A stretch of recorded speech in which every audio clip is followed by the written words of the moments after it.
Welcome back to the most exciting part of Chapter 6, and that is inserting video to your web page.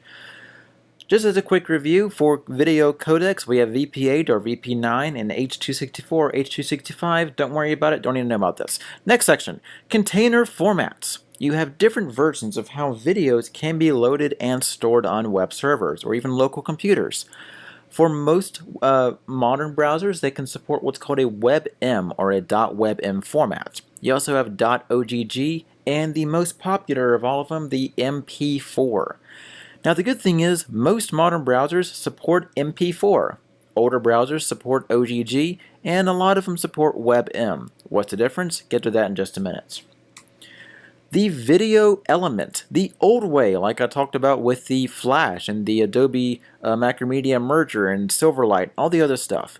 In order to insert a video, you had to insert an object, and the object in HTML made things a little harder because you had the param attributes, you had the anchor tags, you had a bunch of different items in there specifying the location and the data and yada yada yada, all this other stuff that was really complicated. Now, for HTML5, it's nice and simple. It just has a video tag. That takes the whole entire concept of the old code and merges it into one line, which makes things a whole lot simpler. Now let's take a look at the video tag and break it down. First off, you have attributes, just like any other tag that we deal with. The regular attributes, as in the ones that require some kind of value with it, would be the src. Just like the image tag, this provides the source of the video. Where's the video going to be loaded? That's what the src attribute's for. You have width and height, which is nothing unfamiliar to us. But one that may be new is poster. This is used as an image, as a representation of the video before playing. In most cases, when you upload a video, the first frame may or may not be the one that you want to display to the world. So what you can do is you can actually use poster to display something in place of the video instead of showing the first frame of the video, or whatever you choose based on YouTube. Some Boolean attributes, if you recall what Boolean attributes are, as long as they're there, they're true. If they're not, they're false. Some Boolean attributes are autoplay, which makes the video autoplay when loaded. Loop, which loops the video, duh. Muted, it starts the video muted. And controls. If you don't have this, then the person that's viewing the video may not have the capability to play or pause the video, control the sound, zoom up and down the timeline, etc. Basically, the video plays and they have no way to do anything with it. Now, once you have the video tag, you have the option to use different formats like we just talked about before.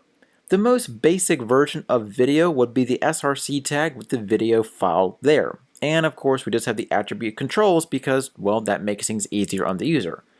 If you want to make it easier on the user and on the browser, you can support different sources. And this basically says, hey, in case you can't load an MP4 video, here's an OGG or a WebM video. This basically says that, hey, instead of you trying to figure out exactly if you can or can't do it, we're also going to provide the type attribute, which basically says, hey, if you can't play MP4, you can't play WebM, here's an OGG file. And based on that, as long as the browser knows what it can and can't do, it's not going to try to load what it can't do and see what it can. It's going to find the type and load that specifically. It makes it easier in the browser to use. It makes it easier in the web server to load less resources. All else fails, you can always have a fallback, which is usually a link to the video itself. In this case, along with the sources, we have an anchor tag with the hyperlink reference attributes of the video itself. This is pretty much the default video, the MP4, that is going to be loaded. So in this case, we have a video tag, controls attributes, 3 sources to choose from in case 1 can't be loaded or 2 can't be loaded, and then having a fallback. Once we get into CSS, we'll learn about fallbacks as well. But in this case, for videos, it's pretty straightforward. If you can't load any of the sources for some odd reason, here's a link to the direct video.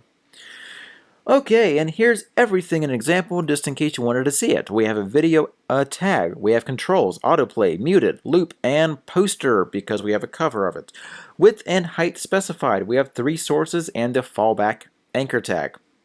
And then of course the closing video tag. And that is everything. It's probably overkill for a standard video tag, but in case you wanted to see it, there it is. Alright, so that is the most fun you'll ever have in Chapter 6. If you have any questions, please send me an email or shoot me up on Twitter. I'll get back to you the best way I know how. And the last part of Chapter 6 is audio. We'll be jumping into that really quick.